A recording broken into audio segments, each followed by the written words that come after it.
All right, call the roll, Madam Clerk. Alarcon, Alatorre, Bernson, Schick, Fuhr, Galanter, Goldberg, Hernandez, Holden, Miskowski, Ridley Thomas, Vornich, Wax, Walters, Ferraro, 10 members present and a quorum, Mr. President. All right, first order of business, Madam Clerk. Approval of the minutes. The minutes, without objection, the minutes are approved. Next order. Commendatory resolutions for approval. Unanimous vote. Next order.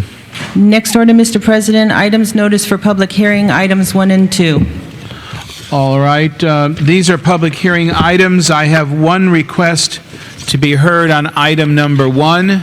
And if there's anyone else in the audience who wishes to be heard on either item number 1 or number 2, would you give the sergeant a card? Item number 1, Mr. Leo Esparza.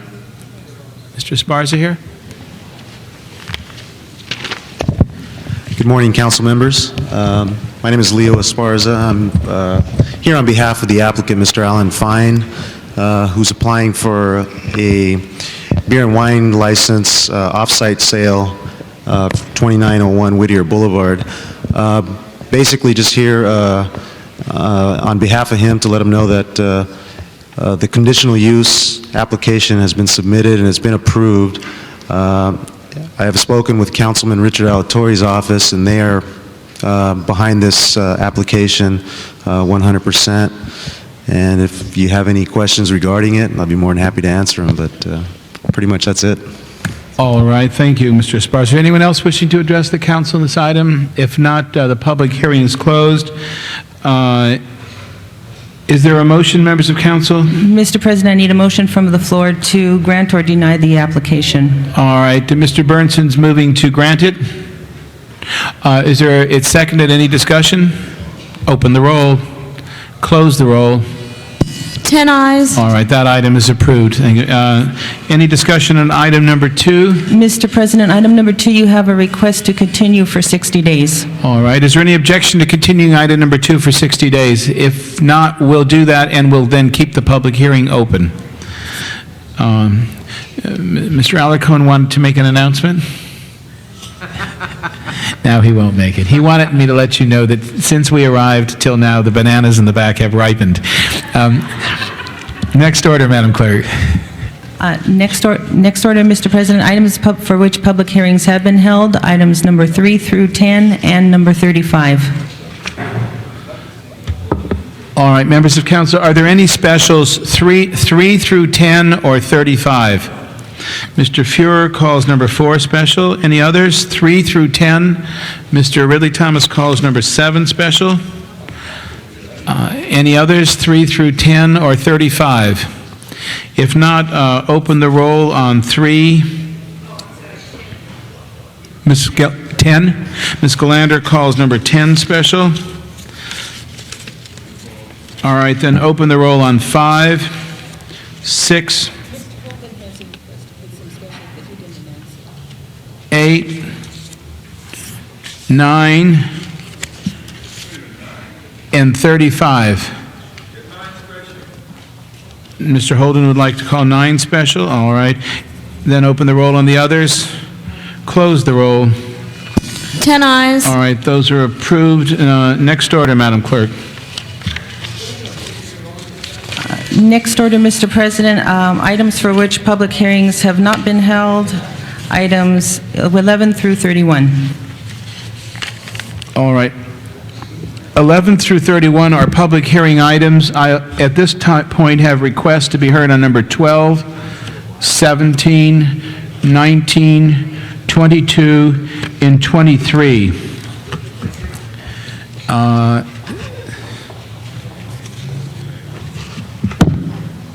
me get these here. Are there any specials, members of council, other than 12, 17,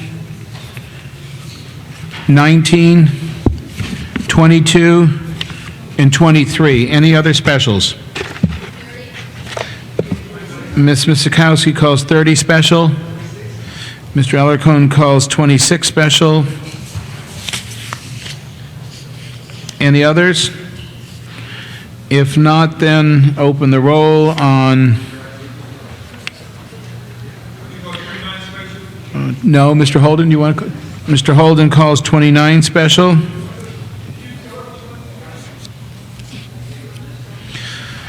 All right, then open the roll on 11, 13, 14. 15 is going to have to be special because there are two different recommendations.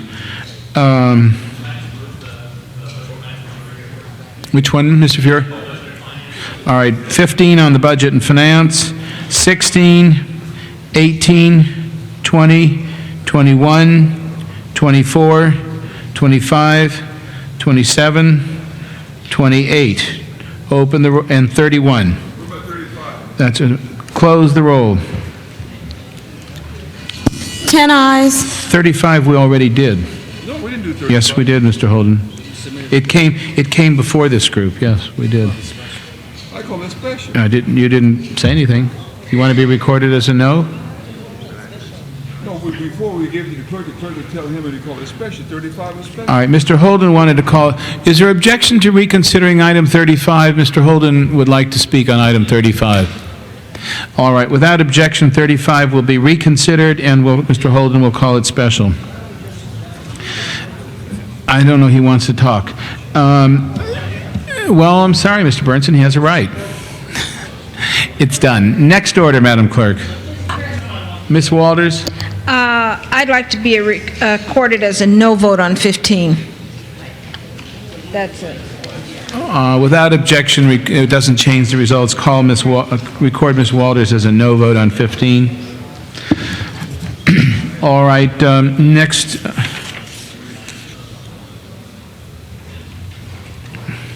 Madam Clerk, I'm understanding now that although we approved item number 20, that was to be referred to the Arts, Health, and Humanities Committee. Is that correct, Mr. Mr. Fuhrer? President, that was item number 20 from Wednesday's agenda. Oh, from Wednesday's agenda. All right.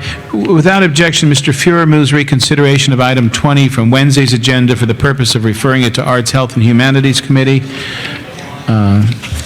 Without objection, that'll be the order. Next order, Madam Clerk. Next order, Mr. President, item number 4, called special by Councilmember Fuhrer. All right. The chair recognizes Councilman Fuhrer. Thank you, Mr. President. Members, Mrs. Chick introduced a motion to seek a consideration of our hiring freeze policies, and we discussed it in our Budget and Finance Committee. Even though this morning the request is to note and file, I wanted to call our collective attention to this for a couple reasons. First of all, to say that while we are noting and filing it today, that's because in the budget process for the upcoming fiscal year, this is going to be one of the key discussion items. We need to contend with this because currently, one of our key fiscal management tools, I think, makes no sense. We are doing fiscal management based in large measure on attrition. Attrition is not a thoughtful way to guide how we're going to deal with our revenue shortfalls as we go through the year. Instead, we should be having a much more thoughtful look at the outset, perhaps saying to our general managers, the reason we hired you is because we have faith in your ability to manage your department. As a consequence, here's a sum of money available to you. You figure out how to work within the constraints established by that sum of money. Another approach, which I would not advocate, is for the council to take seriously each and every hiring freeze item and in some way attempt to assess which of several different personnel positions is more appropriate for us to retain versus reject. A senior clerk over here, a management analyst 2 over there. In real life, there is the pretense that we engage in that exercise, but we don't truly do it. So we have a sort of a game that's evolved, and the real reason the hiring freeze is in place, at least one key reason, is it takes so long for us to go through the process of unfreezing a given position that we inherently save money in that process. Saving money is important. Fiscal restraint is extremely important. Having tools in place to assure fiscal responsibility, critically important. But this is a relatively thoughtless way to do it. We're basically abdicating key responsibility over how the city's budget ought to be expended, rather than engaging in careful analysis and giving our general managers the responsibility day to day that we purport to give them. Let's change this. We have an opportunity to do that in the course of the budget deliberations. I just wanted to note that all of us should participate in that vigorous discussion starting next month. Thank you. Thank you, Mr. Fuhrer. The chair recognizes Councilman Chick. Yes, I'm glad that my colleague on the Budget and Finance Committee clarified what is before us. I introduced the motion that brought this topic forward for exactly the reasons that my colleague has just enumerated. And in particular, since we have just had a change in our city processes in the removal of general managers from civil service, specifically to hold them accountable, to look to them to manage their departments well and the resources that they're given. In addition to what we have just heard from Mr. Fuhr, it certainly doesn't make sense to be pretending that we have given management of a department to a general manager, that we're holding them accountable, and then really we are controlling what they can and can't do through the hiring freeze. So for a whole variety of common sense reasons and for good fiscal management, I very much am looking forward to participating in a very thoughtful discussion in this budget process, how to step back and disallow ourselves from balancing the budget at the end of the year through this very illogical tool. I think we've been taking the easy way out, and I am looking forward to having other measures brought in that will make a great deal more sense and will still allow us to be fiscally responsible. Thank you. All right, without further discussion, open the roll on item 4, close the roll. 10 ayes. That's approved. Next order, Madam Clerk. Next order, Mr. President, item number 7, called Chair special. recognizes Councilman Ridley Thomas, item number 7.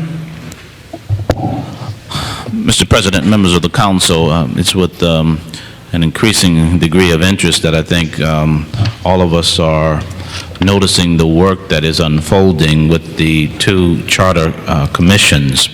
The recommendation of the Rules and Election Committee, the recommendations of the 2 charter commissions that work is beginning to happen in a more coherent and coordinated fashion, I think, quite frankly, is good news. The motion that I introduced some months ago, and I'm pleased that it is now finally getting back to the full body, was essentially to say, if this is an important effort, if we are trying to make substantial progress in terms of the way we govern, the way the city of Los Angeles is run, then it would seem that those bodies who are assigned the task of working through significant policy and or governance issues ought to work together in an intelligent, efficient way. That might help with setting a model. There are specific ways in which that can happen. I want to compliment both of the commissions for devising such a way and trust that that will go forward. It's hard to say that it can be binding, but at least the effort is being made, and I think we all will be better for it, and it will ultimately be a better project or product, less contentious and more meaningful as it relates to real reform, as it relates to the charter itself. So, Mr. President, I just simply rise to acknowledge that and hope that we can count on something that we can work with and call a statement of progress. Thank you, Mr. Ridley Thomas. Chair recognizes Councilman Holden. Mr. President, I'd like to applaud the efforts here of both commissions, where you have a joint committee of 5 and 5. Hopefully that'll work out, because once that joint committee comes in with a recommendation as to what should go on the ballot, and then it would be followed by the ratification of each commission, then the council is totally removed from that activity, as it perhaps ought to be, notwithstanding the fact that it could be contrary to even good policy. And the reason why I make that statement, because some of the commission members already shown us evidence that they have hidden agendas. They're concerned about exploiting certain issues in order to make themselves more acceptable to the voters as candidates. for public office, and some of them are now running for the assembly and other reasons, and they've used this platform to discuss issues in a way that they're trying to let the voters know that we would be even more disruptive if that's what you want us to be. I think that it's an inherent problem associated with this whole process. Too bad that we couldn't get it resolved before we come to this end. But I'm not satisfied yet, nor is it clear to me that the city is going to be better off after they make some recommendation to the voters and have the voters go off and say, yeah, let's throw them all out, let's do this, let's do that. And what they end up with may not be good for the city at all. The only time to tell that when you say, sorry, told you again, but the mistake is at hand and it's too late. I would hope that these sober minds would come together and avoid us having to face that conflict 10, 20 years from now. And I'll go meet with them. I think some council members ought to do that as well. Sit down and have a chat with them as they meet and to speak to them about how important the job is that they are doing charter reform. Not to reform just for reform, but if it's really good for the city, fine. But I can see some problems developing, and I just wanted to say that. All right, without any further discussion, open the roll on number 7. Close the roll. 10 eyes. That's approved. Next item, Madam Clerk. Next item, Mr. President, item number 9, called Mr. special by Councilmember Holden. Okay, the chair recognizes Councilman Holden. Item number 9.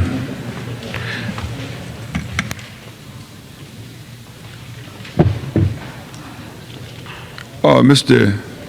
Number 9, Mr. Alarcon, you know, what we just read in the paper the other day, that Mr. Yaslovsky would like to abandon the idea of using heavy rail system of tunneling, but to go to light rail only. And at light rail, we are not going to have any matching funds for the federal government. That will not be forthcoming. I think with everybody shooting that cannon, 15 members over here and 5 members of the Board of Supervisors and the MTA have a special interest that they have to try to please. This is a mistake. You have a contractor, a developer who's going to build housing. Usually if there's any problems associated with the development, the developer pays for that. But if you want to, if I understand it correctly, you want to take Proposition C money from the city and really let the developer do that? You pay for something they should pay for? That becomes a real problem for me. And maybe Mr. Okazaki would like to explain it, but we just got so much Proposition C money, DASH programs, all these things on the table. You're going to give away $300,000? I want you to think about that. James Okazaki, Department of Transportation, City of Los Angeles. The transit center that we have developed at Silmar San Fernando is a very, very successful transit program. What it has done is brought a lot of park-in riders as well as a lot of our buses that intercept at their location. As a result of all these vehicles utilizing Frank Verdugo Road, we need to fully develop that roadway to its original design. At the time we built the station a couple of years ago, we did not expect such a great success. And early on, and we knew we would eventually have to build this roadway to its completion. What we were hoping for and what we got is the developer next to this project to help us finance this roadway. And so what we are recommending at this time is to lend this particular project, Prop C money, to complete the project at this time. They are going to fully reimburse us for that project. So there is no, the Westfields development project. So there is a housing project next to the east side of the roadway, adjacent to the transit center, yes. So the housing project is going to reimburse us? Yes, sir. Why can't they just put the money up front? Apparently, they have a cash flow problem. They do have a mechanism to...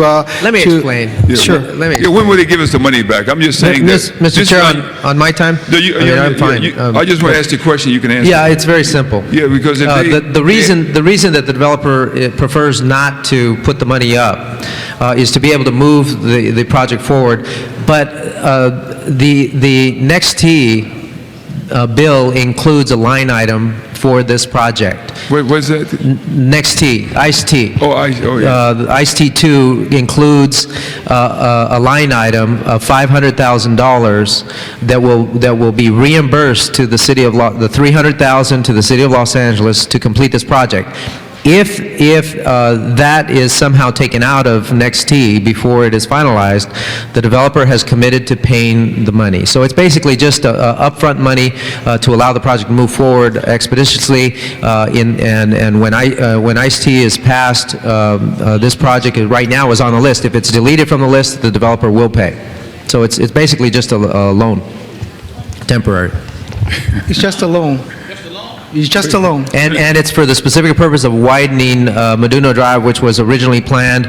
It'll create 186 units of single-family detached housing right next door to the Metrolink station. It is designed in a way to be consistent with the Metrolink station to encourage people to use mass transit. It's a beautiful project, Nate. I'm sure you would endorse it. All right, just in closing, I want to say, whenever we approve a project and there's some traffic problems associated with it, we require the developer to mitigate by making those,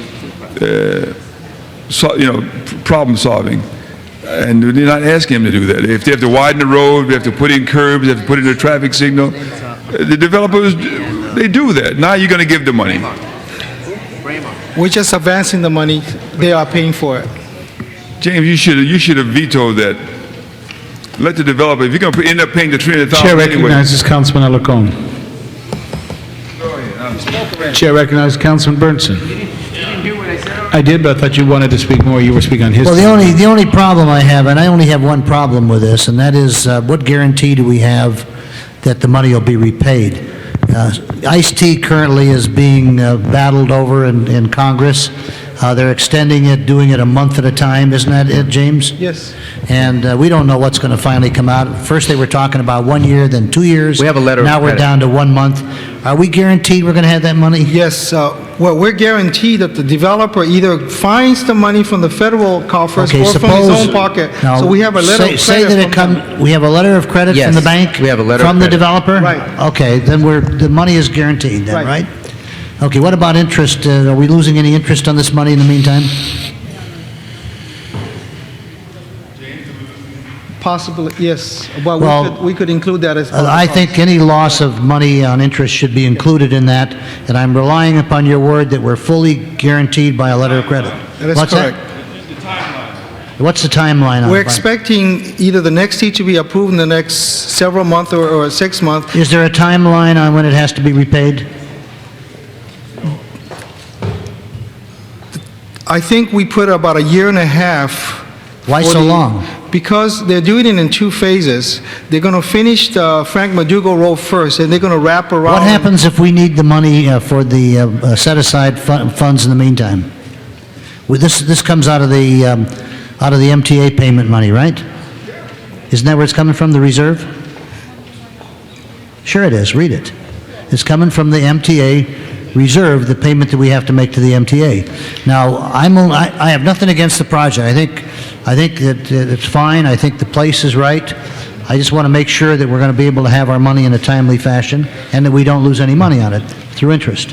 Now, will you make sure that's included in there, Yes, Mr. sir. In the agreement that we have with them, that we'll make sure that we get the Let's interest. make it 1 year, okay? All right? Thank you. I'll make that as an amendment. Chair recognizes Councilman Ridley Thomas. Mr. President, I recognized you, Mr. Ridley Thomas. thank you so much. I appreciate the recognition. Is the debate to be terminated at this point? If you want to be Previous question. if you'd like to be the terminator, it will be. All right, Mr. Ridley Thomas moves the previous question. Any objection? Open the roll. Close the roll. 11 eyes. All right, that matter Thank you very much. That matter is approved. Next order, Madam Clerk. Amended, not, As amended, yes. Next order, Madam Clerk. Next order, Mr. President, item number 10, call special by Councilmember Galanter. Chair recognizes Councilwoman Galanter. Item number 10. Thank you, Mr. President. The one thing I wanted to check before voting on this is there had been some discussion about cutting back the amount of service on the Venice Summer Dash Line, the beach, the one that serves the beach. And I've written a letter to Mr. Connor urging that we not cut back on it. I remember a lengthy discussion in this council chamber of the fact that it was actually making money, and the council suggested that rather than make money, we might lower the fare. But as you know, Venice is an extremely crowded place, especially in the summertime. And this has been a very successful Dash line, so I want to make sure we're getting at least the same level of service we got last summer. And if we're not, I want to hold this over so we can do something about that. The answer is yes. It has been included as part of our Downtown Dash contract to include the Venice shuttle at the same level as last year. Great. Thank you very much. Happy to hear it. In that case, I urge approval. All right, is there any further discussion? Open the roll, close the roll. 11 ayes. That item is approved. Next order, Madam Clerk. Next item, Mr. President, item number 12, you have a card. All right, item number 12, this is a public hearing item. Members of council, Mr. Rudy, is it Fruth, F-R-U-T-H? Yes, Mr. Fruth, would you like to come forward to the microphone and make your presentation? Thank you. Mr. President, members of the City Council. My name is Rudy Fruth, and I reside at 3568 Mountain View Avenue in Los Angeles 966. Your file number is 97-1774, lot number 4208-009-016. You people want me to answer for or against this project. I'm all for progress and improvements. However, I must say, the way you take this property away from me or us is as unfair as it can be. We received an offer from you people for the 800 square feet you will take away on March 25, 96 for $23,030. We paid for this very valuable ground and property $275,000, which divided by 6,000 square feet amounts to $45.83 some odd cents per square foot. Your offer is only $28.78 some odd cents. This is dirty pool. This needs an explanation.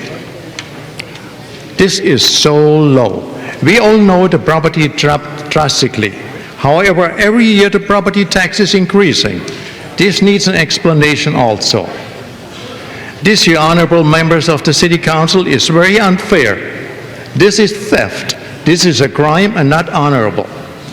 I refer to supplementary information relating to purchase of real property or an interest therein by the City of Los Angeles. I will read only paragraph 1. It says, the city must make a prompt offer to purchase the property for the full amount of this it has determined to just compensation. At this initiation of negotiation, a written statement must be provided to you. This statement must include an amount offered or an explanation of the basis of determining this amount. In cases where only a part of the property is to be acquired, the statement must separate the being acquired and so on and so on. If the acquisition leaves you with an uneconomic remnant, the city must also offer to purchase it. Earlier I said I'm for progress and improvement, but you have to deal fair and square also. So far you have not.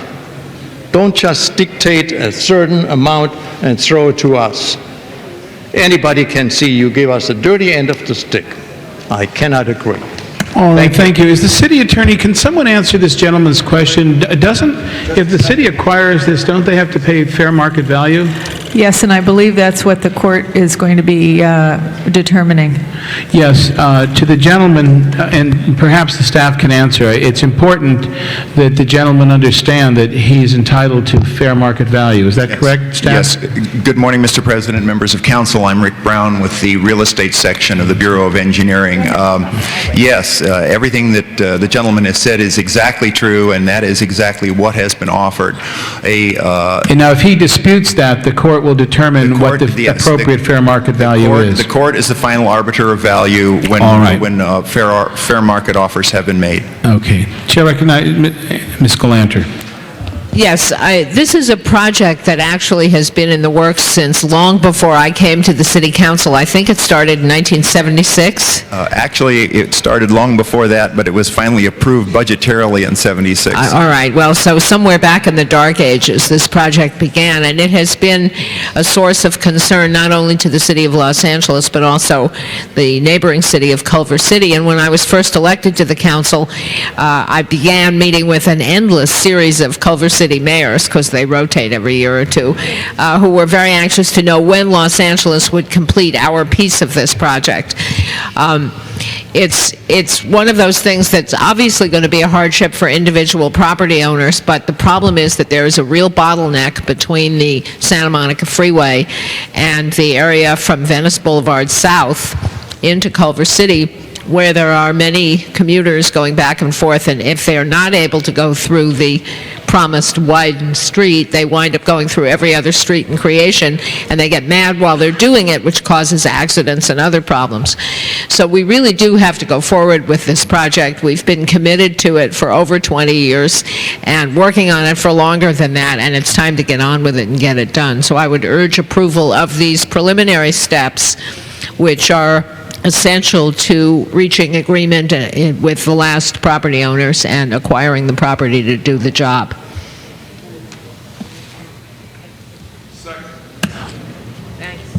All right. Is there any further discussion? Then, we'll open the roll in accordance with Ms. Galanter's directions. Close the roll. 11 ayes. All right. That's approved. Next order, Madam Clerk. Next item, Mr. President, you have number 19. You have a card on that item. All right. Who called number 19 special? Oh, okay. Numbers. Actually, I think we have number 17, Madam Clerk. I'm sorry, Mr. President, it's item number 17. Yeah, number 17, and I believe there's one request to be heard. Mr. Leonard Shapiro. Okay. Mr. President and council members, item 17 concerns the Quality and Productivity Commission. They want to appoint an executive director. I don't know how many of you, ladies and gentlemen, are aware of what the Productivity Commission and department is doing. I took the time to investigate them and see what was going on there some time ago. I found out that this department has 3 employees, 1 executive director, an assistant, and a stenographer. They have a commission that's very active, and I think this Productivity Commission could be very effective in the city, but it's not being effective. Right now you're talking about hiring a new director, a new executive director, and not subjecting him to civil service. Well, the other one it says was hired on contract. He was, when I spoke to the gentleman, he was very sincere about what he was trying to do. But about the only activity I could see is I printed a monthly bulletin. And in the monthly bulletin, they put down examples of efficiencies that had occurred in the other departments, which they had nothing to do with. I think that a good productivity department and productivity commission will make sure that they work hand in glove with the Government Efficiency Committee and see that these efficiencies are really implemented. It's not being done now, and if a new executive director, if it's a completely different person, that's not bound by civil service is going to be appointed, well, good, if they're going to do something. But they haven't been doing anything, and if somebody doesn't make sure they do anything, I don't know if you need a new executive director. Anybody can print a bulletin. There's a lot of work to be done. If you're going to make sure it's done, well, okay. But if you're going to continue what you've been doing, I'm against it. Cole.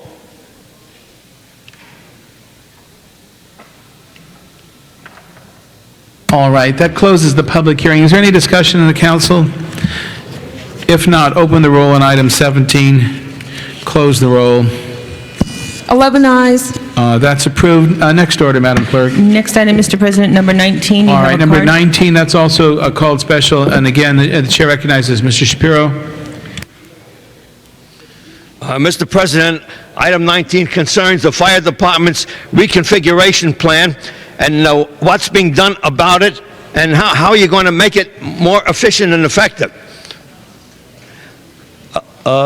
Memorandum of understanding is entered between the city's management representative and the United Firefighters. I would say that as regarding the fire department, we know about the 4 casualties that came up in the last couple of weeks, and we know you're looking into it on item number 24, I believe. But as in regard to this reconfiguration, if they're going to reconfigure the fire department, I think it's long past due that somebody on the city council or the mayor's office looked into why the 911 control room is not being repaired, not being put into action. I'm sick and tired of going down there for 6.5 years and being told it's going to be done in 6 months. It's not being done in 6 months. It doesn't look like it's going to be done in 6 months. There's been millions of dollars spent on it. It's a beautiful room. It's a wonderful room if we could all look at it, with 4 gigantic screens and about 25 computer boxes in there, monitors, that we can see that it's being done. And all it is an empty room. Nobody's in there. And when I spoke to the chief, the fire chief, he said 6 months. Well, 6 months has come and gone 2 times over, and it's still empty, and it's still not working. And if you're going to talk about reconfiguring the fire department, well, let's get them a control room that they can use. I don't like the control room they're using now. It's inefficient, ineffective, and dated. I don't know how they can even carry on all the work that they do, where the ambulances have got to be routed out and they have to be put out, and we have fires and have all these things coming up. I think they need this control room, and I think they need it yesterday. And I don't understand why the city council can sit idly by and allow reconfiguration to take place and do nothing about it. Mr. President. All right, that completes the public hearing. Is there any discussion, members of council, on 19? Move adoption. If not, open the roll on item 19, close the roll. 11 eyes. All right, I think, that's an ordinance. It has to come over for 1 week. That will be back 1 week from today on second reading. Next order, Madam Clerk. Next order, Mr. President, item number 22. You have a card, and it's called special. All right, request again from Mr. Shapiro to be heard, item 22. Item 22 is a very constructive item, and I'm backing it. I think there should be a comprehensive evaluation of the equipment needs of every department, and I think it should be turned in 2 weeks. And whoever's pushing this thing, I guess it's Lower Chicken Alatorre, even though he's in the hospital, pushing this thing, it's a great idea. I think we should find out what kind of equipment we need, because all reports indicate that the helicopter that went down killing 3 firefighters was old, and there's a lot of questions raised about whether it should have been allowed to fly because of the age and how long it's been going on. But I think, right, or whatever happens on that, it will happen. But the point is, it should have a complete evaluation of all equipment, all over the city. I realize we are constrained by the debt limit that the city is running up against, but regardless if we're constrained, there is no need for anybody to go out with defective equipment that isn't working 100%. If something becomes 10 and 15 years old and people think that it's okay, the mechanic said it's okay, put it out, and you go out and people get killed, then it's time to really take a second look, because something is wrong here. The equipment that I see all over the city, with vehicles with millions of miles on them, well past what the manufacturer requests that they've done, and still you're existing because nobody is hollering loud enough. We need this report, and I know you're going to vote for it, but it's a great idea, and I hope when you get the report back, you operate on it constructively, Mr. President. All right, again, thank you, Mr. Shapiro. Members of council, any discussion? Yes. The chair recognizes Councilman Alarcon. Council members, I fully support this motion. I'd like to add a friendly amendment.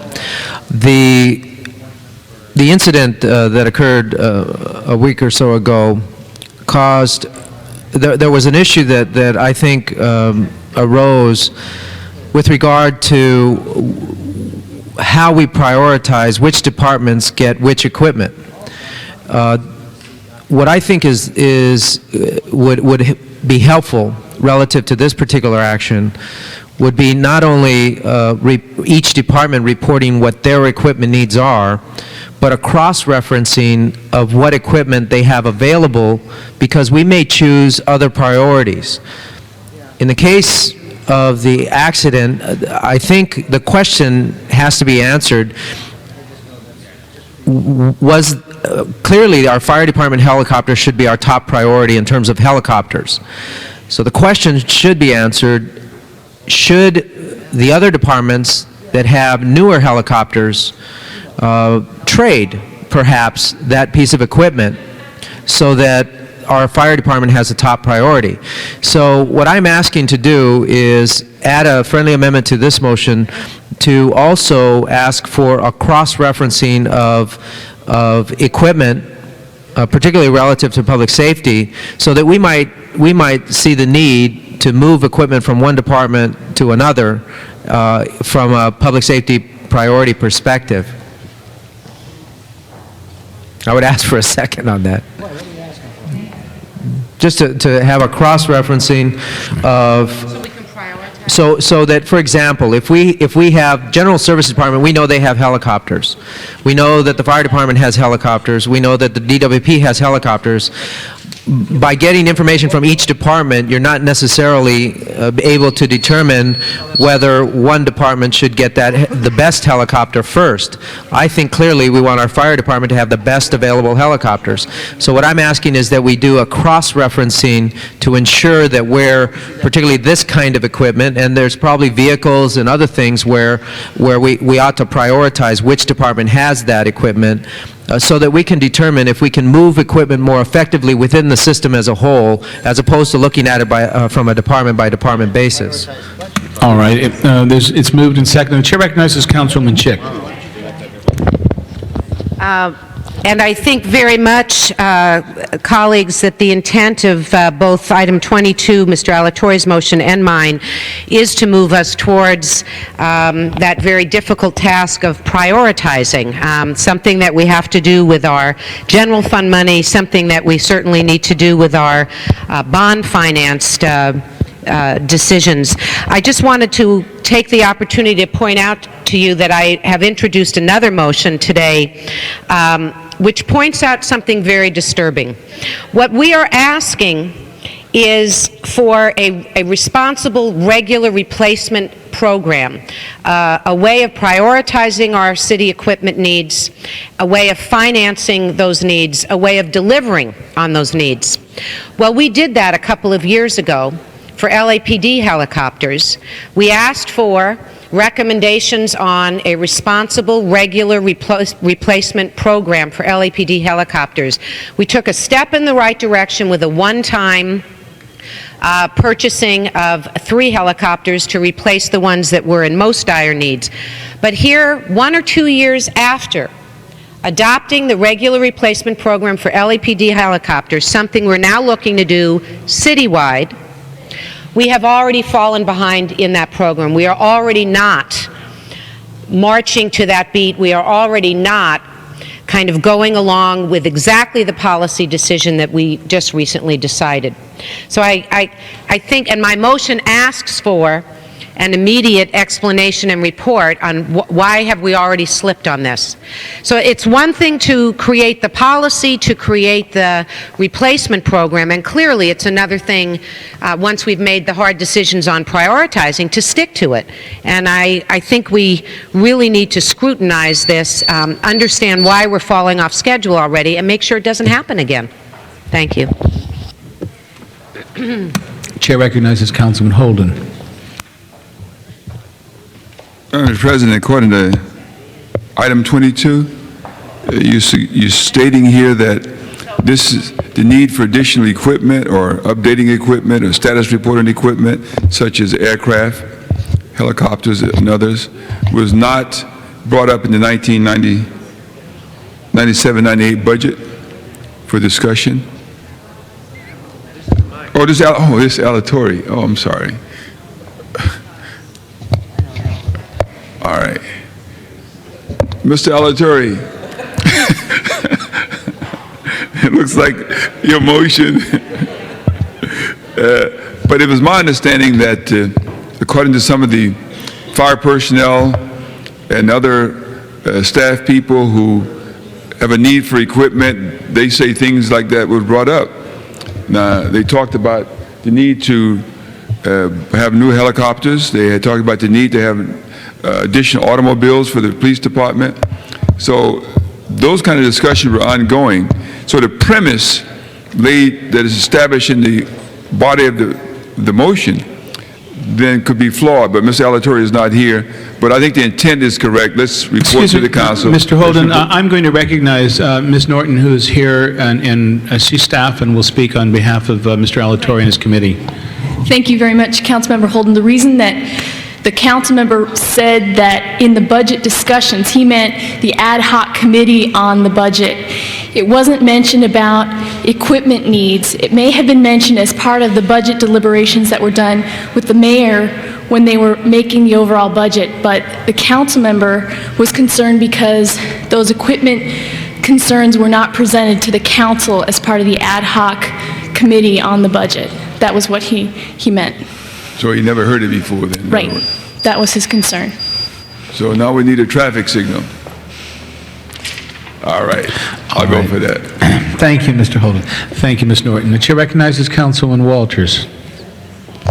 Thank you, Mr. President. Ms. Norton can certainly speak eloquently for the councilman, but I don't think that she was speaking entirely for the committee. One of the concerns that I have here about these motions is we are putting these motions in before we've heard from the fire department. Has the fire department requested new equipment? Have they requested a replacement of this particular helicopter? By all news accounts that I read, the time in the air for this helicopter was not considered excessive. That even though it had some age on it, the actual flying time was not excessive. And so I think, council members, I think we're all anxious to see that our city is well protected, and certainly the fire department should have safe equipment. We don't want anybody flying in anything or driving anything that is considered unsafe.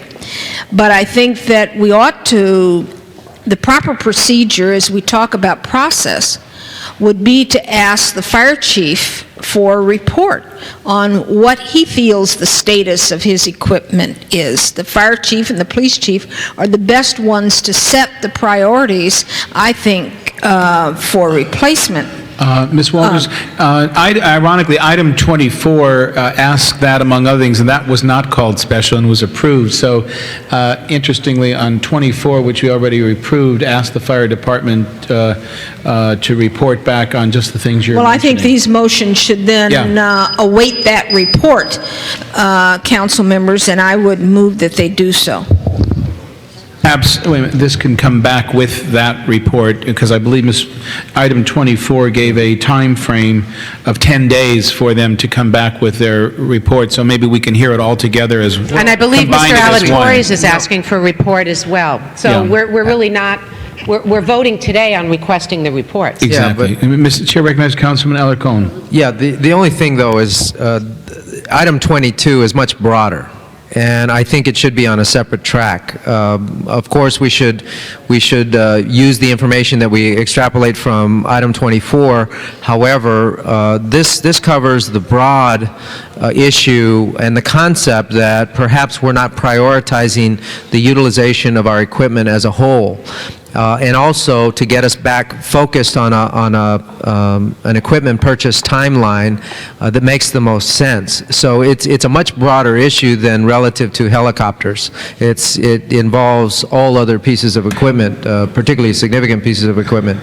So I just want to... Okay, but I think for the... They're certainly in concert They with do, each other. and perhaps one of you, perhaps either Ms. Chick on 24 or 22, though, can change the motion to get them coming back on the same day. So otherwise, we're going to have, the item 24 is coming back, wait a minute, in 10 days, and we'll be having that debate without 22, so maybe we can get them back the same day. Well, my only concern is that we're asking for a lot of information on 22, and I'm not sure it's fair to the department To have it come back in to that get all time. that All right, information. then there's no problem having it twice then. Members of council, I have another request to be heard, and I think it's appropriate that we recognize Mr. Bazell at this time, so we'll open the public hearing and ask you to come forward.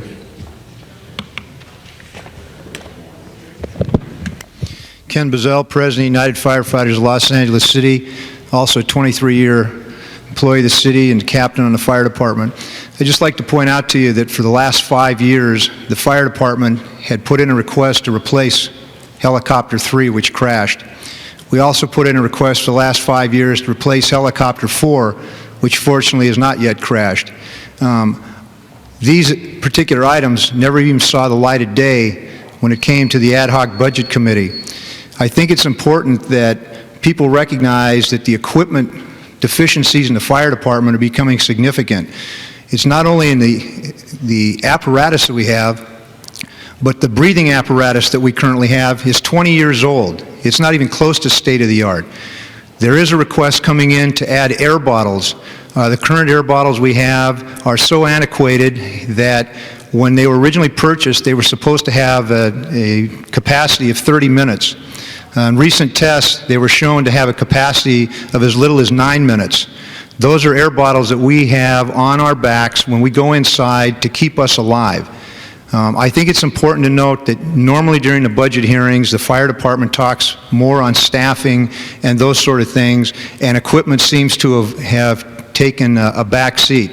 There's no question that helicopters are extremely expensive. I wouldn't kid you on that. But the fact of the matter is, the tragedy like we just had is going to cost the city more than what the new helicopter would have cost. I would encourage you to ask the department that even if it isn't in the budget that the mayor submits, to find out if they really need equipment as well as staffing improvements, because we don't want to repeat what we've gone through during the remainder, or what we've gone through in the month of March of 1998. I would ask you to, when you bring this back, ask the hard questions of the chief and give him the opportunity to present to you the difficulties we've had in acquiring equipment as well as our staffing cuts. Thank you. Thank you very much, Mr. Bazell. The chair recognizes Councilwoman Galanter. I read in this morning's paper that we're going to be, DWP is going to sell 2 helicopters to the fire department as quickly as possible, and as far as we know, those are in okay condition. But I guess what I really wanted to say is that I think Mr. Bazell's words are well taken, and as are the comments made by everybody here. We are all concerned about these things, but it does trouble me a lot that these things don't appear in the budget the mayor submits to the council and the committee. And I was very troubled the other day when the firefighters were booing the chief. I mean, the chief is not the problem. The chief does not make up the city budget. And we need to, as a number of us have done, we need to encourage the chief for what the to ask for what the department needs. I think it would be helpful for the firefighters and their families to help encourage the mayor to include in the budget he submits to us that which they need. And then it would be fair to yell at us if we do something to unapprove it. But we've got to get this money, these requests before the council each time that the city budget comes forward. All right, that completes the public discussion in the council discussion. Open the roll on 22 as amended. Close the roll. 11 ayes. All right, and 24 has been approved already, and that will be back before us in 10 days. The next order, Madam Clerk. Next item, Mr. President, you have item number 23. You have a card. All right, the request to be heard, Mr. Shapiro.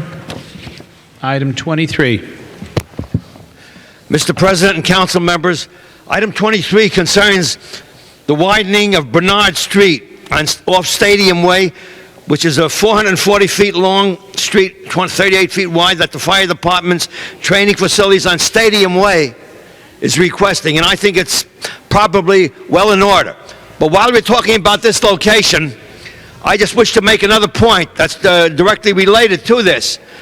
Stadium Way is a bypass route that's taken by hundreds of thousands of riders who want to evade the congested traffic and gridlock on Route 2 and Route 5.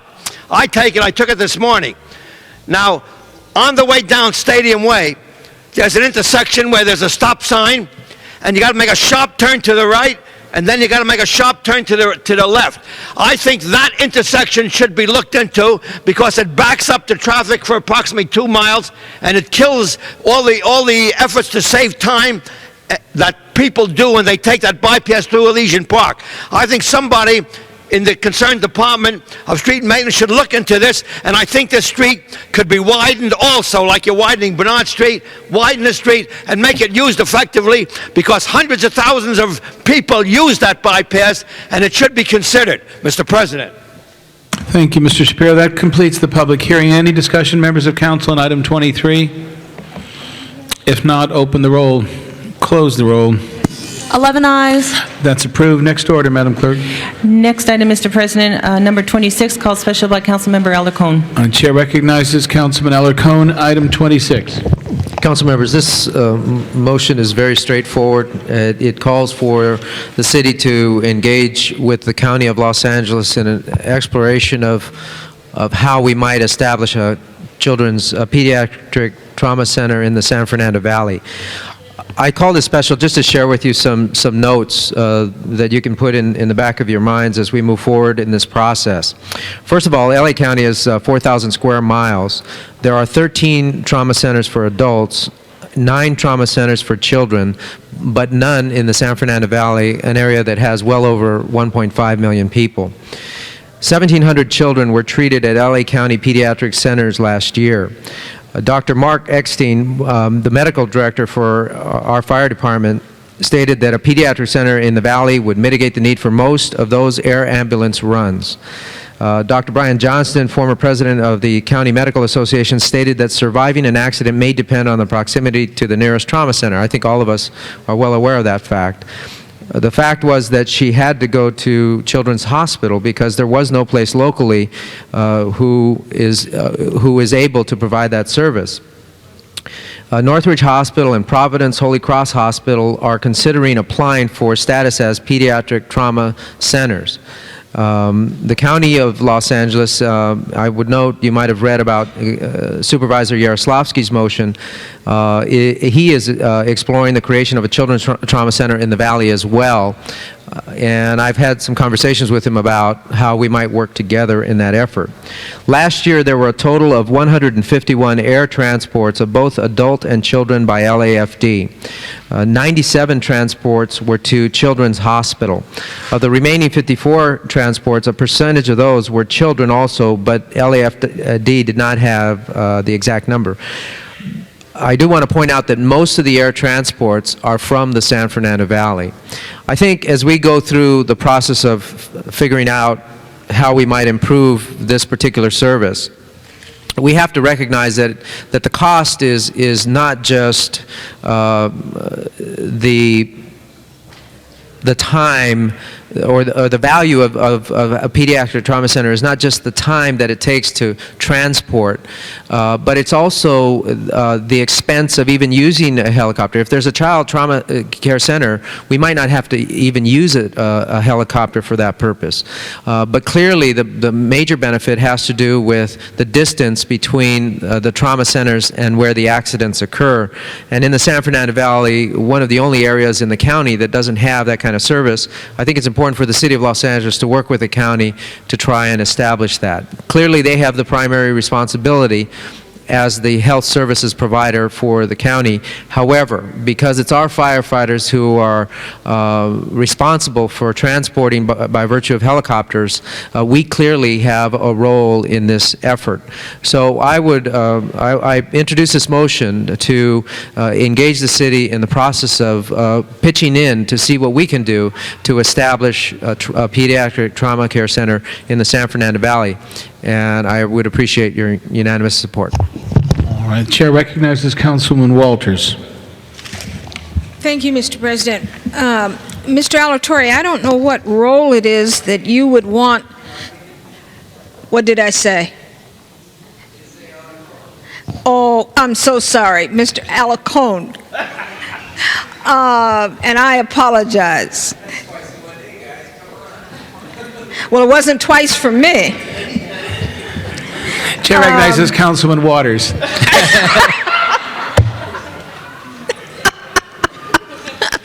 Okay, touche.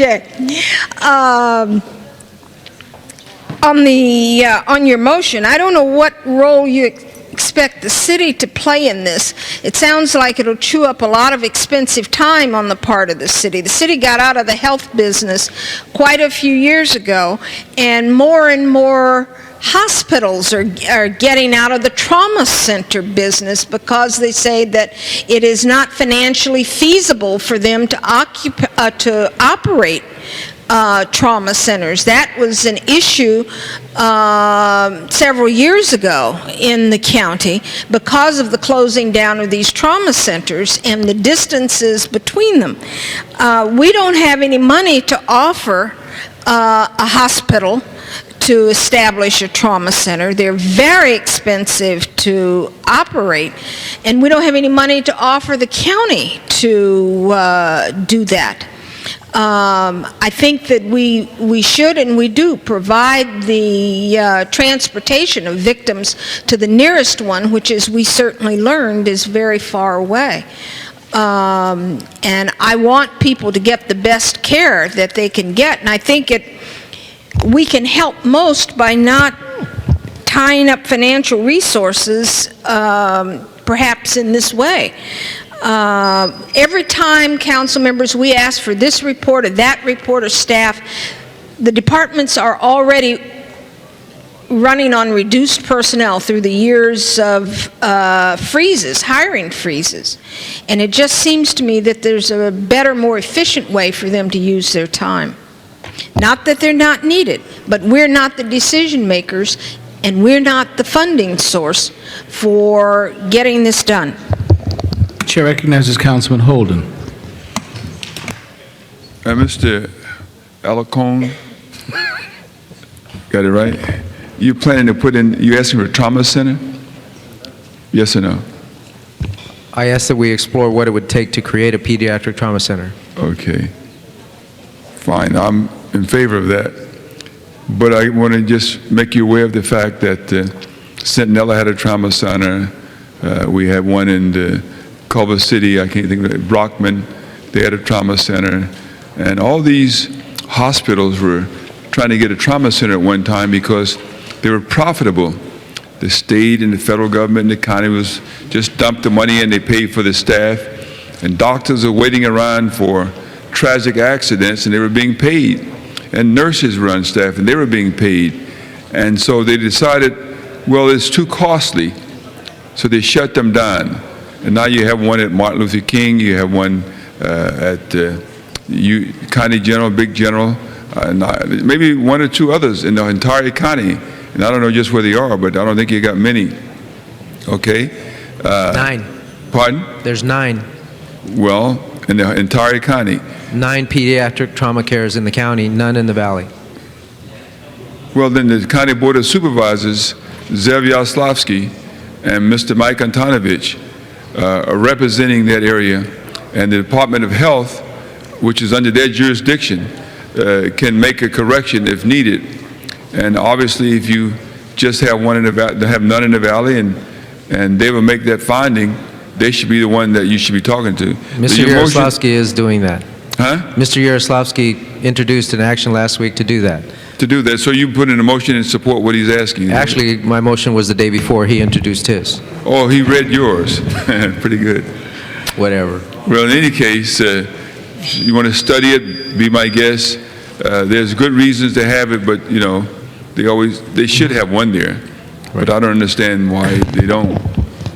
Chair recognizes Councilman Alarcon. Only to say that we do have an interest in this. It is our helicopters, our firefighters who transport these victims to wherever the trauma center is.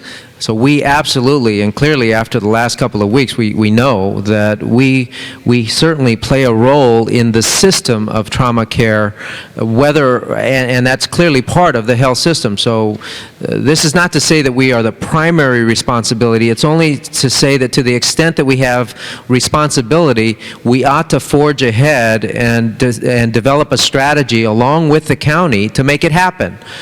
I believe that it will probably require some kind of legislative relief. I believe that it will require certainly the county to ante up, but it's also going to require the private hospitals to ante up their resources, and we've already identified two in the San Fernando Valley who are exploring this possibility. I just want to make sure that the City of Los Angeles and its fire services are prepared to coordinate and collaborate with those agencies so that we can move forward expeditiously. And there is a cost benefit to the City of Los Angeles if we reduce the number of helicopter flights, certainly in terms of money, but most notably in terms of the danger to those who are flying in those helicopters. So I would again ask for unanimous support. It's not a waste of money. It is certainly something we should look at, and I believe we have within reach the possibility of establishing a pediatric trauma center in the San Fernando Valley. All right, open the roll, close the roll. 11 ayes. That's approved. Next order, Madam Clerk. Next item, Mr. President, you have item number 29, called Mr. special by Holt. Councilmember Holden. Chair recognizes Councilman Holden, item 29. Mr. President, I think this is a significant measure to oppose. The reason why is that we had reapportionment of the California State Legislature, one person, one vote, in the mid-60s, 1962, 63. And prior to that, we had one state senator for Los Angeles County. And the Supreme Court ruled that that was unconstitutional. Now we're back to item number 29, where Mr. Ayala, of all people, I used to sit next to this guy. No, I'm not looking at you, I'm just talking about Ayala. Senator Ayala, who got a bill floating through the legislature that says that the City of Los Angeles membership on DWP, on MWD, will be reduced from 7 to 1. Clearly, that's going to deny opportunities for the mix that we have here in terms of the ethnic mix to be appointed, have the mayor to appoint someone to that district. The district now has 51 members.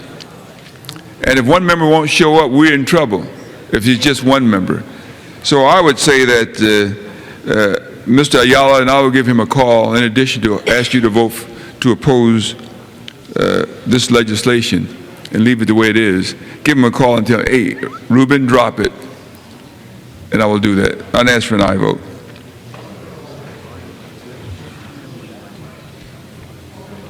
All right, is there any further discussion? Open the roll, close the roll. 10 ayes. That's approved. Next order. Next order, number 30, called special by Councilmember Miskowski. All right, the chair recognizes Councilman Miskowski. Thank you, Mr. President. I wanted to call the council's attention to this matter, which is a request for the city attorney as well as other agencies to improve communications and dissemination of information as it involves awarding significant contracts in the city. In the 11th District on February 18th, the Recreation and Parks Department awarded a $1.8 million contract under a Prop K project to get something started, a new gymnasium. But a day before that contract was awarded to Guy Construction, the city attorney had filed charges against Guy Construction on a criminal conspiracy, fraud, and theft of a city contract. And it was just appalling to me that literally one hand did not know what the other was doing. And in fact, a city attorney sits with the Recreation and Parks Department and the commission, and overlooks the contracts as to form, legality, and the like, but that they didn't know in their own, that in their own office a criminal complaint had been filed, I think is an appalling comment. And so what this motion asks for is much better communication and suggestions for how we improve that communication. I understand that the city has looked at areas in the past as to how we would communicate better among departments and among even agencies of other governments. But to this question, this isn't a question of just how well a contractor performed. This is a question of criminal complaint. And in fact, if it weren't for a city housing department employee who had been involved in providing the investigative background about this particular construction company, the contract would have been signed. We were lucky enough so that this was brought to our attention before the contract was signed, and so we aren't committed to this particular contractor. But it clearly points out a glaring problem, and in this age of information technology and availability of information, that something as glaring as this occurred and was not noticed within the city attorney's office in terms of disseminating that information. I think it really calls for immediate action. So this motion is going to be, asks that the city attorney respond within 30 days as to how to improve that information. That will come to Information Technology and General Services Committee of the Council to give it the attention that it deserves. The chair recognizes Councilwoman Chick. Yes, I would like to ask the CLA's office to assist in the coordination of my colleague's motion and a motion that I introduced about 6 weeks ago that I believe is going to Government Efficiency Committee, that very much is looking at some of the same issues and asks for recommendations on how we can improve a variety of things in our contracting process, and specifically asks for ways in which we can have contractor evaluation, report cards, so to speak, not only from our own city departments, but how we can share with other government entities. And Councilmember Miskowski was citing to me some examples of contractors that have worked for the county, and then we're looking at hiring them, and there have been problems. We have examples that I think all of us are aware of companies that the city has contracted with who haven't performed, and yet they come back over and over and appear either as subcontractors on city contracts or the primary contractors, and we are not stepping back and looking at past performance on other contracts. I know, again, I had an experience with a contract within Rec and Parks Department. They were the low bid. They did a horrible job with all kinds of legal problems on a project in my district, and lo and behold, I turn around and find out that subsequent to that contract, they'd been hired again by the same department to do another job in another part of the city. So I think we have a variety of glitches, and while there are two separate motions now looking at pieces of this, I would like to have the information coordinated and brought together, if not the timing of them going to their respective committees. So I would ask that the CLA work with the council in making that happen. Thank you. All right. Is there any further discussion? Open the roll.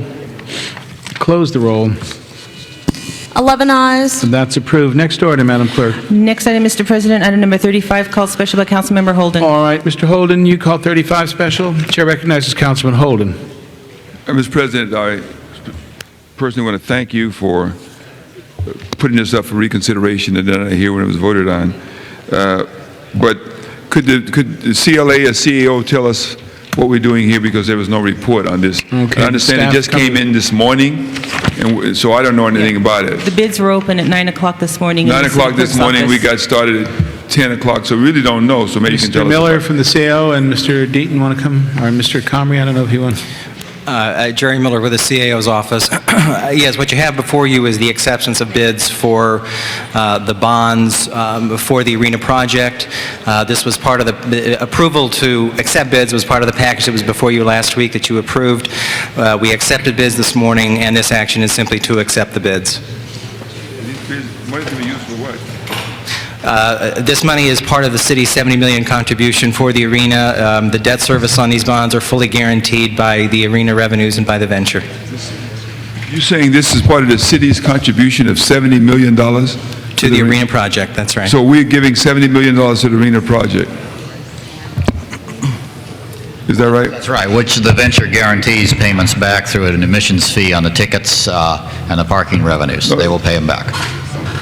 But there's no, but if you have a shortfall there per year, are they going to make up the gap? Yes, they have a letter of credit to cover any gap from the B of A. So what we doing? We floating the bond, and they guarantee the payment. They saying they're going to pay it. They'll pay for it. Right. Okay. Through an admissions fee on their tickets, through parking revenues. What about when they start losing games? They still have a letter of credit from the B of A. It has to be paid. And they didn't do anything about the traffic at all. They never did that in that agreement, in terms of freeway off-ramps and stuff like that. Separate work they're doing with CalTrans. And they still got the $12 million from the CRA. They loaned the CRA and they're getting that back. And the CRA is going to pay them interest on the money that they didn't even have that they loaned them. Is that right? That's a different issue from this. I understand it's a different issue. But you know, Mr. President, members, I think it's really something to watch how we operate here and choose sides, really, number one. And number two, how we can say one project is good because it's being led by one team of people, and one project is bad because it's being led by another.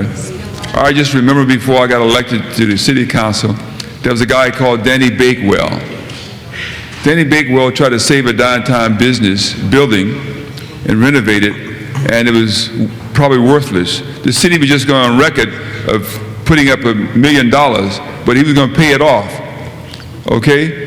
And then when they discovered it was going to be done by Danny Bakewell, the council members went crazy. Their districts called in. You remember? Spring Street, I believe. That's right. They went crazy because, you know what? And then in our community, we say, well, they're doing that because he's a minority. And yet we're putting up $70 million here. We gave him $12 million from CRA money. If this was Andy Camacho or Danny Bakewell, you wouldn't be sitting at that table saying, let's do it. And that's the thing that troubles me. You wouldn't do that. You didn't do it then, and you wouldn't do it now. And it's very troubling. And you have to search your soul and your minds to say whether or not it's a level playing field and will it ever be level. You have to decide whether or not you make decisions when certain people are involved in the process as compared with other people involved in the process. And I think that that's the real difference. I've raised some arguments against this project on the merits of the project. I believe I was right then, and I believe I'm right now. But you pushed it. And when given an opportunity to do something for someone who was trying to pull himself up by his bootstraps and make it happen, he's subsequently built shopping centers, managed shopping malls, you said no. Maybe you said yes at one time, but when the pressure came down, the council said no, and that was the end of the deal. And that's what's so bad about it. You treat some people differently from the way you treat others. And I'm going to be consistent and treat them all the same. I'm voting no. Okay. Open the roll on item 35. Close the roll. 10 ayes, 1 no. All right, that item is approved without objection forthwith. Next order, Madam Clerk. Next item, Mr. President, you have special 1 on the desk. All right, would you, Madam City Attorney, read the findings? Yes, thank you. On October 17th, 1997, a body in flames was discovered. It was later identified as Mr. Jimmy Lopez Morgan, an 18-year-old. The Los Angeles Police Department has asked for an immediate reward because of the necessity for the community to come forward with leads since they have not been able to solve this crime. Therefore, the council would need to make the findings that the need to act arose after the posting of the agenda and there's an immediate need to act. All right. Without objection, members of council, vote on the findings are approved. Any objection to bringing this in special? If not, it's before us. Any discussion? Chair recognizes Councilman Ridley Thomas. Mr. President, appreciate this matter being taken up. It is, as the city attorney indicated, requested by the police department. As you heard just a little bit about it, it's a very, very terrible crime, and our message needs to be clear to those who are the suspects or the perpetrators, that we intend to bring them to justice, and hopefully this reward will facilitate that. All right, thank you. Open the roll, members of council. Close the roll. 11 ayes. That's approved. Next order, Madam Clerk. Next order, Mr. President, you have closed session items. All right. We're going to go into executive session on closed items. Would the sergeants prepare the council for... before you do that, let's take public comment. Yeah, Sergeant, before you do that, I'm going to have public comment so that the people don't have to wait.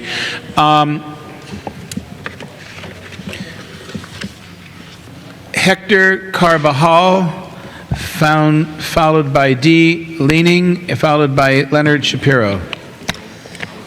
Thank you very much, Councilman Wax. It's been a while that I've been waiting to come and address City Hall in person. I've tried to work with the Public Safety Committee, though it's been impossible, so I've gone up to the County Board of Supervisors. I've developed a version for the Sheriff's Department. One of the most important things I saw in the paper today, how they had problems with funding for the LAPD. One of the things that I'm advocating the most is the civilization of police personnel. Bernard Parks, she's done a good job in the past 2 years since I initially drafted my proposal. The LA has redistricted its policing divisions and received federal funding, though redistricting has not been proportional and reorganization has not been complete. The Santa Ana Police Department just received a $1 million national grant to establish the National Center for Community-Based Policing, which will put Santa Ana on the map, which it's well-deserved. New York City had did not even make it in Skolnick and Bailey's new blue line as for police innovation. So you'll see that the trend now, it'll be turning towards Santa Ana. There are 7 major things that I would like to promote. To enforce the redistricting of police divisions to allocate personnel and resources based on actual service demand. Additional police services need to be provided by the public safety officer. The civilization of police personnel is probably the most significant reform, probably reaching the 55 civilian, 45% law enforcement. And then third, there is increased funding for the Los Angeles Police Department. There is access to financial resources that Public Safety Chairperson Laura Chick has refused to explore. Fourth, expand community affairs by creating a community affairs division to get more input from the communities that are being policed. Reverend Chip Murray and the First AME, the Young Knack Presbyterian Church.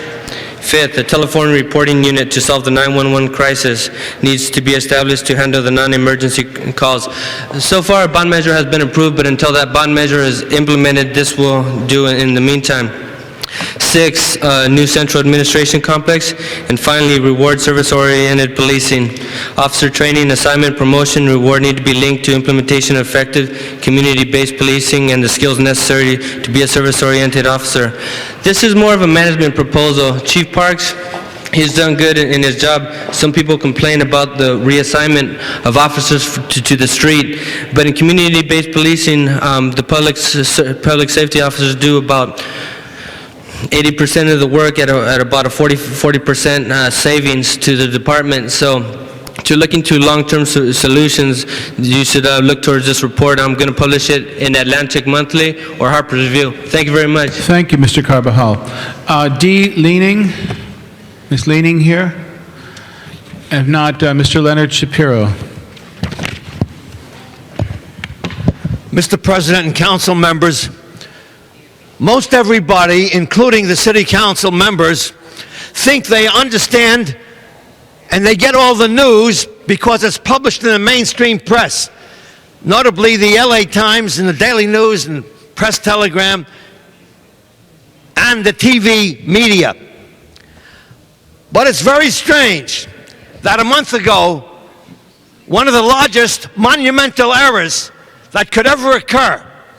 A $1.3 billion mistake. 2 errors were discovered in the pension fund of the county, the La Serra Fund, reported a month ago, written up in a trade magazine as the largest error, the embarrassing error. How could an error like this happen? And yet it happened. A $22 billion fund made a $1.2 billion error.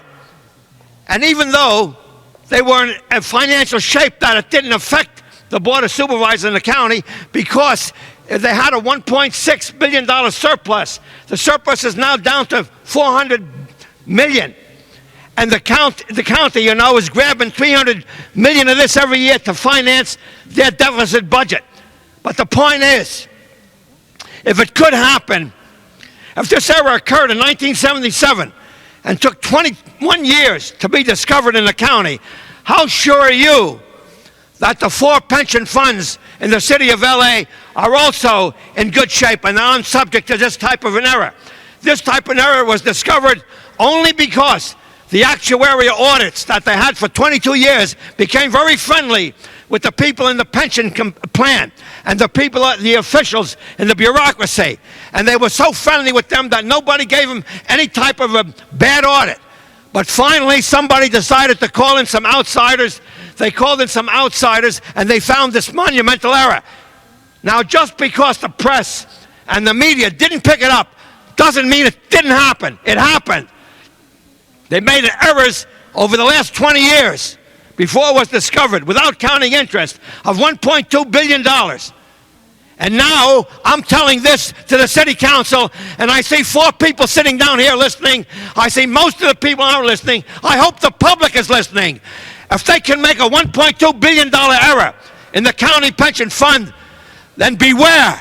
The similar type of a fund, errors can be made right here in the police fund, in the DWP fund, in the general employment fund. It could be made.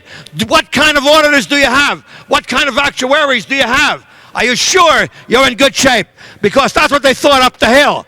They thought that in the county, and now they're eating crow. I suggest that you look down, look carefully at what's happening here, and also look at what's happening up there. Mr. President. Thank you, Mr. Shapiro. That's a point well taken.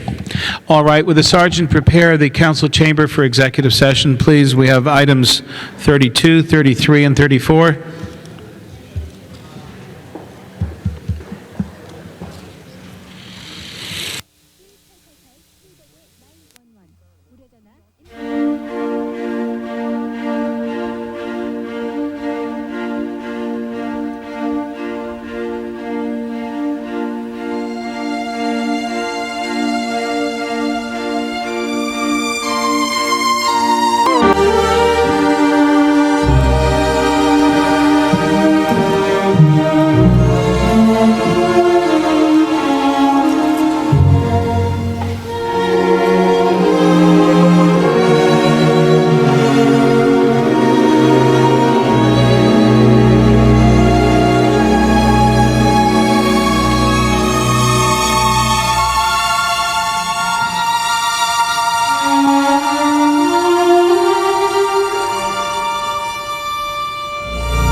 All right, we're back in open session now. Madam Clerk, what item do we have before us?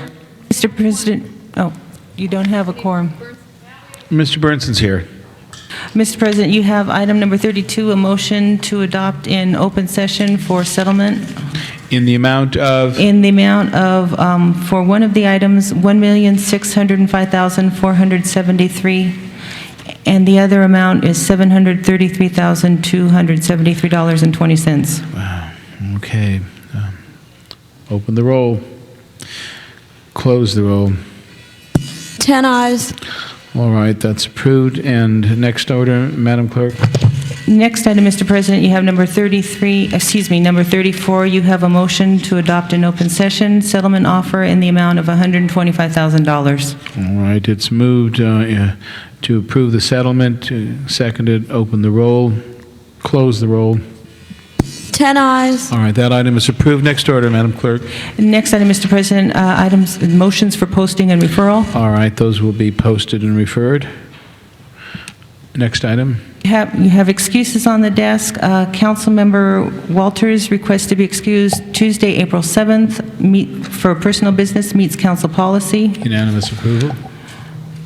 Councilmember Alatorre requests to be excused, March 31st through April 24th, personal business, meets council policy. It's approved. Councilmember Hernandez requests to be excused for today's meeting, personal business, motion required. It's approved. Councilmember Ridley Thomas requests to be excused April 7th on city business, meets council policy. All right, it's approved. Councilmember Goldberg requests to be excused April 7th to arrive at noon, city business, meets council policy. It's approved. Councilmember Goldberg requests to be excused April 21st, city business, meets council policy. That's approved. That clears the desk, All right, Mr. President. adjourning motions. First, announcements. The Governmental Efficiency Committee will meet Wednesday immediately after council in room 316 of City Hall East, for the record. Adjourning motions. Ms. Glanter. I have 4, Mr. President. It's been a rough month. First, I'd like to ask that we adjourn in memory of John Harold Dickinson, who worked for more than 37 years with the Department of Airports and was the department manager before his retirement in 1984. At the airport department, he was the first to manage all of the city's airports at one time or another. He managed LAX, Van Nuys, and Ontario. Survived by his brother, Fred Dickinson, his sister, Frances Banks, and his daughter, Diane Newberry. All members on that.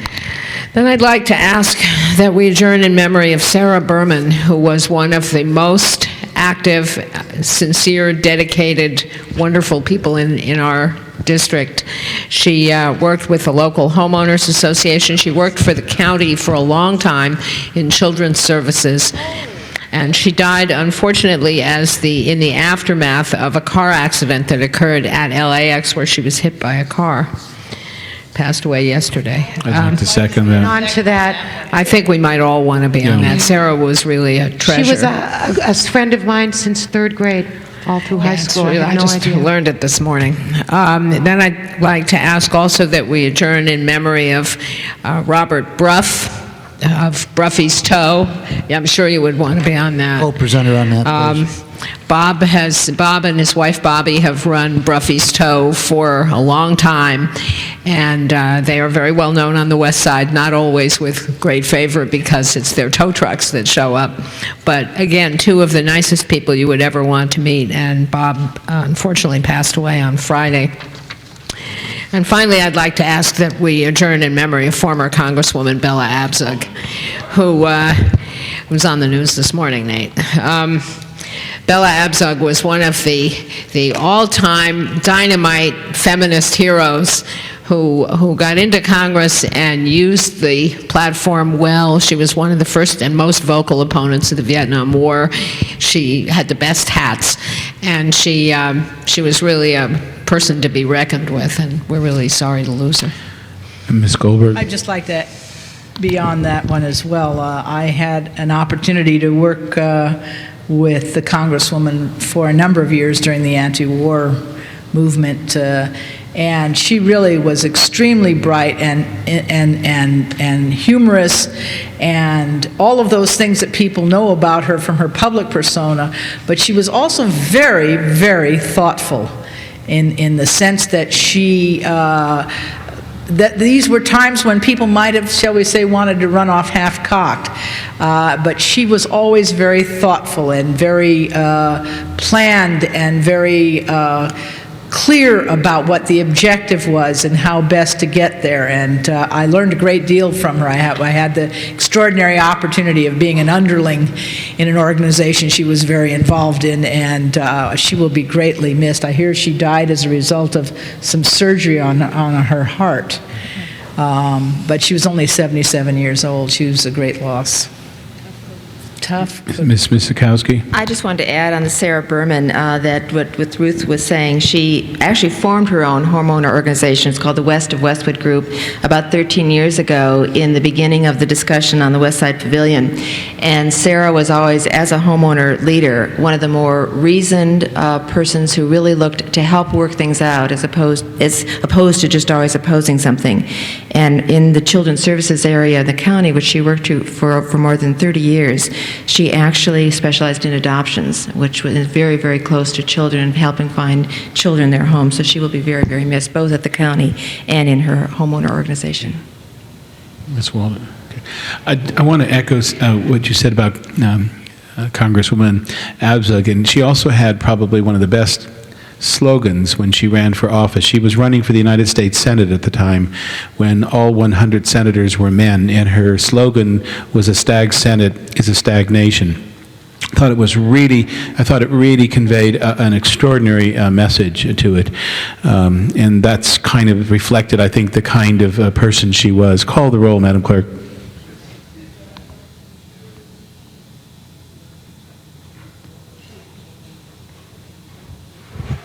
Council is adjourned.